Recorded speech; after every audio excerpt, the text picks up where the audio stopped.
వాస్తవాల కోసం స్వతంత్రను వీక్షించండి.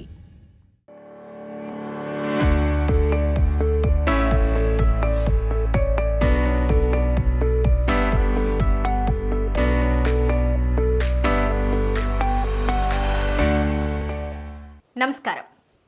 డిసీజ్ ఏదైనా కూడా మరి హోమియోపతితో అద్భుతాలు సృష్టిస్తూ తనకంటూ ఒక ప్రత్యేక గుర్తింపుని తెచ్చుకున్నారు డాక్టర్ మధు వారణాసి గారు. అంతేకాదు, ఈ మధ్య కాలంలో టైమ్స్ ఆఫ్ ఇండియా నుంచి ప్రతిష్టాత్మక ఐకాన్స్ ఆఫ్ హెల్త్ కేర్, అదేవిధంగా హెచ్ఎంటీవీ హ్యాండ్స్ ఇండియా నుంచి అత్యుత్తమ ప్రతిభా పురస్కారాలు కూడా అందుకున్నారు.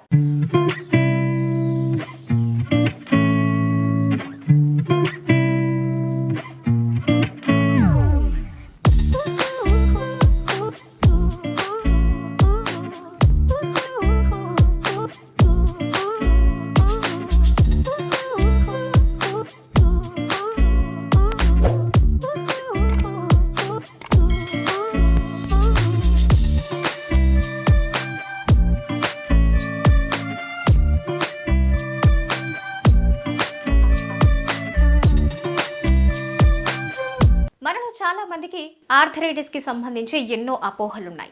మరి దానికి ఎలాంటి ట్రీట్మెంట్ ఉంది, దాని సింటమ్స్ ఏ విధంగా ఉంటాయి, రాకుండా ముందుగానే ఏవైనా ప్రికాషన్స్ తీసుకోవచ్చా?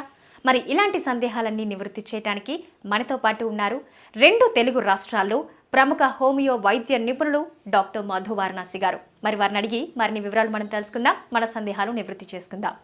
నమస్కారం అండి. నమస్తే డాక్టర్ గారు. ఆర్థరైటిస్ అంటే చాలా అపోహలు ఉన్నాయి మనకి. అంటే మామూలుగా జాయింట్ పెయిన్స్ వచ్చినా, ఆర్థరైటిస్ వచ్చినా కొంచెం ఆ సందేహం, అది ఆర్థరైటిస్ ఏమని అనుకుంటూ ఉంటారు. ఈ నేపథ్యంలో అసలు ఆర్థరైటిస్ సిమ్టమ్స్ ఏ విధంగా ఉంటాయో తెలియజేస్తారా? జనరల్గా మనకి ఏంటంటే ఆర్థరైటిస్ అనగానే మీకు అది కీళ్ళ నొప్పులు అంటారు మామూలుగా.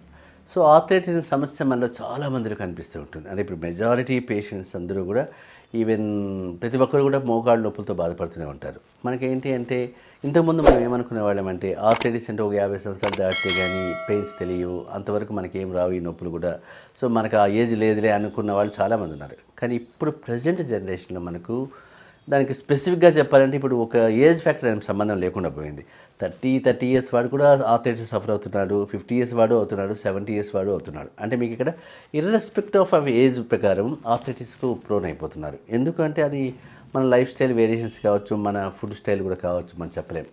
బట్ ఆర్థరైటిస్ అనే సమస్యను చాలామంది పేషెంట్స్ కూడా గుర్తుపట్టలేకపోతున్నారు. ఎందుకంటే చాలామంది అంటే నెగ్లిజెన్స్ వల్ల, దానిపైన అవేర్నెస్ లేకపోవడం వల్ల ఆ సమస్యను ముదురు పెట్టేసుకొని అది కాంప్లికేట్ అయిన తర్వాత, ప్రోగ్రెస్ అయిన తర్వాత సర్జికల్ ఇంటర్వెన్షన్ అవసరమేమో అనే స్టేజ్కి తీసుకెళ్ళిపోతున్నారు. అందువల్ల మీకు ఏంటంటే ఆర్థరైటిస్ సమస్య ఎప్పుడు కూడా మనం ఫస్ట్ స్టేజ్లో గుర్తుపట్టాలి. ఎందుకంటే ఫస్ట్ స్టేజ్లో మనం ఆర్థరైటిస్ గుర్తుపడితే దాన్ని ఫర్దర్గా అది కాంప్లికేట్ కాకుండా, ప్రోగ్రెస్ కాకుండా మనం నిలిపివేయచ్చు.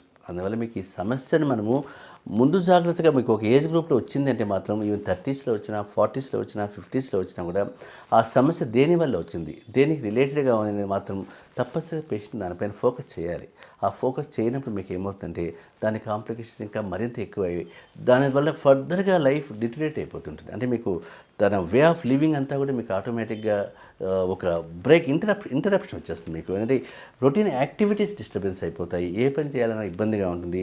దీనివల్ల తన గోల్ ఓరియంటెడ్ కావచ్చు, కెరీర్ ఓరియంటెడ్ కావచ్చు, తన ప్రొఫెషనల్ వైజ్ కావచ్చు, అన్నిటిపైన కూడా మీకు దాని ఇన్ఫ్లుయెన్స్ ఉంటుంది. కాబట్టి పేషెంట్ ఏమవుతుంది, టోటల్గా నేను డిస్టర్బ్ అయిపోయాను, నా లైఫ్ అంతా పాడైపోయింది అని ఒక రకమైన డిప్రెషన్కి వెళ్ళిపోతారు పేషెంట్. ఎందుకంటే ఎంతో యాక్టివ్గా ఉన్న నేను ఒక సడన్గా ఇందుకు ఇలా అయిపోయింది అంటే బికాజ్ ఆఫ్ టక్కన నా మూమెంట్ ఆగిపోయింది కదా, రెస్ట్రిక్టెడ్ అయిపోయింది కదా, ఎందుకు ఇలా అయింది అనేటప్పుడు మీ పేషెంట్కి ప్రతిసారి కూడా దీనిపైన ఒక రకమైన బాధతో ఒక ఇదైపోతుంటాడు. ఎందుకంటే మీకు దానివల్ల మీకు ఆర్థరైటిస్ సమస్యను మనము మొదటి దశలోనే గుర్తుపట్టగలిగితే మాత్రం చాలా మటుకు దానికి పరిష్కార మార్గాలు చాలా ఈజీగా ఉంటాయి.